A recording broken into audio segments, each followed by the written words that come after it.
Hello, everyone, and welcome to this episode of Let's Be Honest with Peter Kozodoy. We are coming up on Labor Day 2020. That's what's happening right now. And still very much in the middle of book promotion. And again, I just want to thank everyone else who's reached out to me and said, I've been reading Honest to Greatness, and it's already been changing the way that I'm behaving, the way that I'm interacting. That's so awesome to hear. Thank you so much.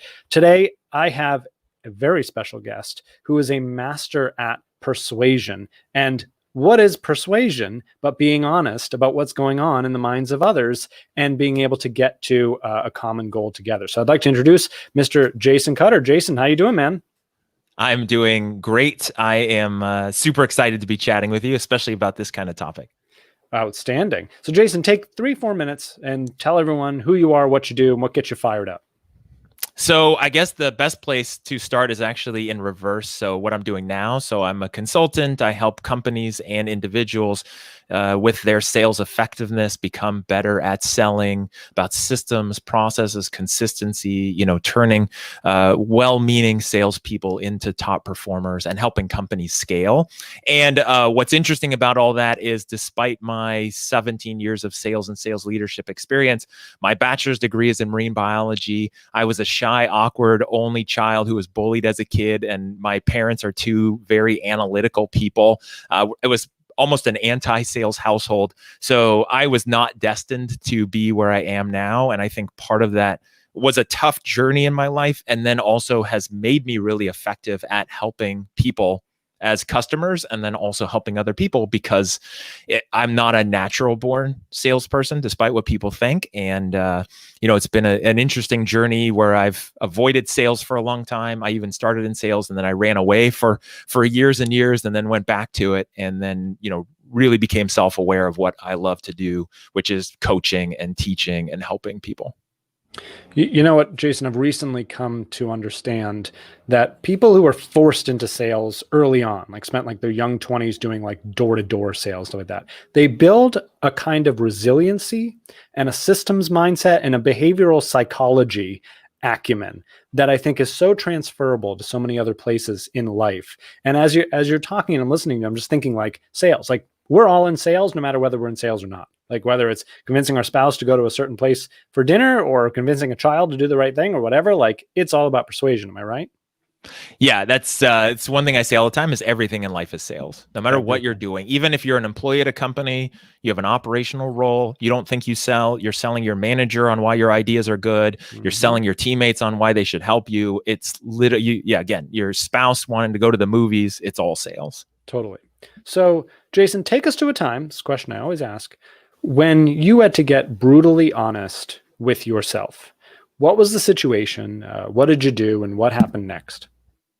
One point for me was I was trying to be self-employed, and trying meaning I was failing at it miserably when you look at the financials of it. And I was trying to be self-employed with a business partner of mine. It wasn't working well, and debt was just massive. And then an opportunity came up to work somewhere else, which is kind of an ego thing. A lot of times people become self-employed and they're like, I don't want to go work anywhere else. And then I really realized, I'm like, you know what? No, like I'm better with a team, and I think there's more I need to know. And it's a tough thing where you have this baby you've been nurturing for 2 years, and then basically have to leave it aside. That's one example I can think of. What was the hardest thing about that? It's really the ego, right? It's the mind going, well, don't go back to being an employee. You should be able to do this. It's kind of that sunk cost ego, which is you put so much time into this. Like maybe success is, just one phone call away. Maybe it's one deal away. Maybe it's one thing away, which is always a tough battle. I mean, people have that all the time, right? Like if I'm struggling, is it because I need to push harder, or is it because this is literally the wrong door that I should be going through? And at that time, it was really the ego. It was saying, okay, I've got to basically, I'm a failure and I'm giving up on that, right? Is what was in my mind. You read my mind. I was literally repeating myself. Like it's like sunk cost fallacy, right? This bias we have thinking, well, I already put so much time in, so much effort in, so much money in. So I'm just going to keep going. It's like, let's get honest. Like, is this working? How do you know you're only one client away? Is this realism, or is this, ego talking? And knowing the difference and seeking help to know the difference, I think is wisdom. Jason, you've obviously, being a master of persuasion, you've worked with a lot of folks, you've seen a lot of things. Looking back, what's the thing you've accomplished? Could be personal, business, or family that you are most proud of, and then share with us something that is your perhaps biggest loss that you reflect back on.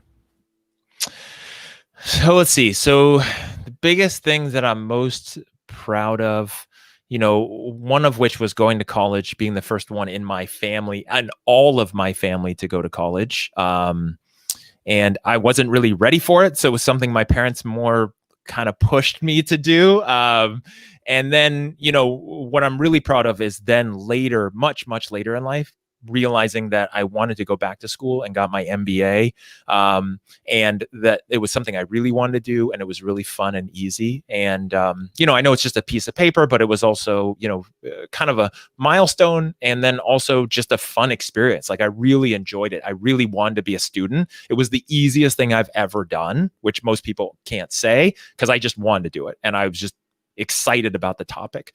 So that's one thing I can think of. And then the biggest loss and the biggest mistakes outside of business. I mean, I've been divorced twice.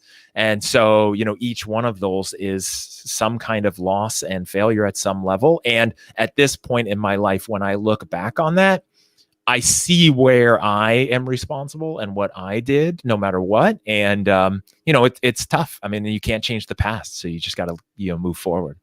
But I love that self-honesty, though. One of the greatest things I hope everyone takes away from that is it's always possible to reflect on something and ask, how was this my fault? Because at the end of the day, it's always our fault. Why? Because we are the only part of the equation that we can control. So if we don't take the flip side of that, which is personal responsibility, make changes, move forward, have more epiphanies, then the entire experience is wasted. Is it not? Yeah. And that's one of the biggest things. And, the realizations I had in life is, you're going through something, everything happens for a reason. You won't know until afterwards. And then that's where the value comes in. Is like, why did I go through this? When I look back, like, why did that happen? Why did that business venture fail? Or why did that not succeed? Or why did I go to this place? And you won't know in the storm. When you're in the storm, you just don't know. And then when you look back, you go, okay. And then appreciating it, right? Instead of what I spent a lot of time was beating myself up mentally for years and years and years about my windy path. Like, why didn't I go to college, get a degree, get a job, have a career, do that for 20 years when I would meet people who they had that perfect linear American dream path and I'm just a hot mess. And then I realized like how much value it is in that, how much, I've learned from that and I've gone through, and how much even right now with this COVID thing, being locked down in Northern California versus the time I've spent deployed over in the Middle East as a civilian in my late 30s, this is nothing compared to that, right? Wow. I mean, I want everyone to just take a pause and reflect on what Jason said, because it's one of the most powerful ideas. And I actually talk about this in one of the keynotes that I do. I tell the story of the farmer where things happen. It's like, is it good? Is it bad? I don't know, right? We assign goodness and badness to things, and it's ridiculous. It is actually only an expression of ego to decide whether something is good or bad, because the truth is we don't know. And really, Jason, I don't know about you, but the only thing I've found to be able to give me the ability to later judge is the later part, just taking the time to let it sit and let other experiences compound upon it. And like you said, in that farmer story, because I know which one you're talking about, Mm-hmm. is in looking back, you can also not beat yourself up, which is something, this is like a Gary V type of moment as well, where, okay, so you look back and go, oh, darn, I should have taken that job, or I should have, stayed in that relationship, or I should have done whatever. But you never know if that path would have taken you a worse place. Or Totally. like he says, if I had taken that job and then I'd moved to Atlanta and then I walk across the street, get hit by a bus, like, that's a worse outcome than what I've got now. Totally. You just never know, and you can't. What if you just drive yourself crazy? And we never think about it that way, do we? Like, oh, maybe that path had me get hit by a bus. Nope. No. Powerful thought. So, Jason, I'm going to throw another question at you that I didn't prepare you for. persuasion, right? What role does honesty have in persuasion? I think it's if you want to be really effective at persuasion, then it's all about honesty, and obviously with for me it's authentic as well, but it's coming from that honest place. Sometimes brutal honesty, especially if you're in a sales role, the prospect might not like to hear what you're going to tell them, but it's the honest truth. And I think the more honest you are, and that you are, when you tell somebody no, it's not a good fit, let's say in a sales role, then that is not what other salespeople do, and it will blow their mind. And when you do that, when you're honest enough to tell someone, no, I'm not going to sell you what I've got because it's not a good fit and you should go do X, Y, and Z. Then when you tell somebody who is a good fit, then that honesty carries forward because you know that you mean it. If I told you you need to hire me, I mean it. And that's the honest truth. Like, that's it. If anything, I've had situations where I've said, "No, it's not a great fit," makes them want it more. And I'm like, "No, really, this isn't good. No, this is not a strategy. This is not the takeaway. No, totally, really." Yeah. And you'll love this, Jason. I mean, in chapter 5, I tell the story of the 11-year-old Girl Scout who used just brutal honesty to sell Girl Scout cookies. She rated the cookies on a scale of 0 to 10. She gave many of them zeros and ones. She was like, you know what? The Girl Scouts of America, they don't always tell the truth about this. I'm going to tell you the truth. These cookies suck. Do not buy them. She sold 30,000 boxes of Girl Scout cookies with that approach. So it does work. And I think the key is with that is that most people are just conditioned that there's advertising, there's theoretical truth in advertising, but we also know it's a game. We also know there's some lies. We also know it's manipulation. When you're dealing with a salesperson, like, we know what their intentions are. When you go to buy a car and you get out of your car at that dealership lot, and the salesperson runs up to your car and is really excited and wants to be your new best friend, you know why, right? You know it's because they want to make some money. And when somebody's just like super honest, it's very refreshing, because then you're like, okay, cool. There's no games. Like, I actually want to buy from you more because and this is what I coach a lot of people on, is when in doubt, just do the opposite of what everyone else in sales would do. Just do the opposite and you'll win. It's really easy. I love that. In fact, one of the best coaching questions is, what if you did the complete opposite of what you're doing now? What would that look like?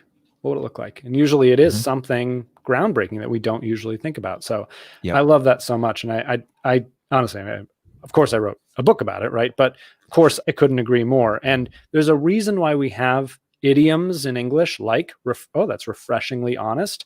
Maybe we should pay attention to those. They're telling us something about a strategy and a tactic and a technique that actually works, because we're conditioned, as you said, to be aware of sales, aware of marketing. And we're also, by the way, aware of what we appreciate, which of course is honesty. Jason, tell folks where they can find out more about you and buy your book and follow along. Well, one best place to find me is I have a website set up as a hub, so jasoncutter.com, to keep it very simple. Anything that I have and that's available, that's the easiest place. So jasoncutter.com. I'm very active on LinkedIn, so you can find me on there. I post a lot, interact with a lot of people, just kind of the fun platform I like to be on. And then the book, if you go to authenticpersuasion.com, the book is available on there. It's also on Amazon, but I have some interesting bundles, not as cool as your bundles that you have for your book, which I love, but some different things on there people want. I also have a shirt, an Authentic Persuader shirt that I had made up, and the goal with the book and the training and everything I do is just to help shift the way salespeople do it, right? If I can make a army of authentic persuaders out there in the world that are selling from a completely different place, it will shift how customers view sales and salespeople.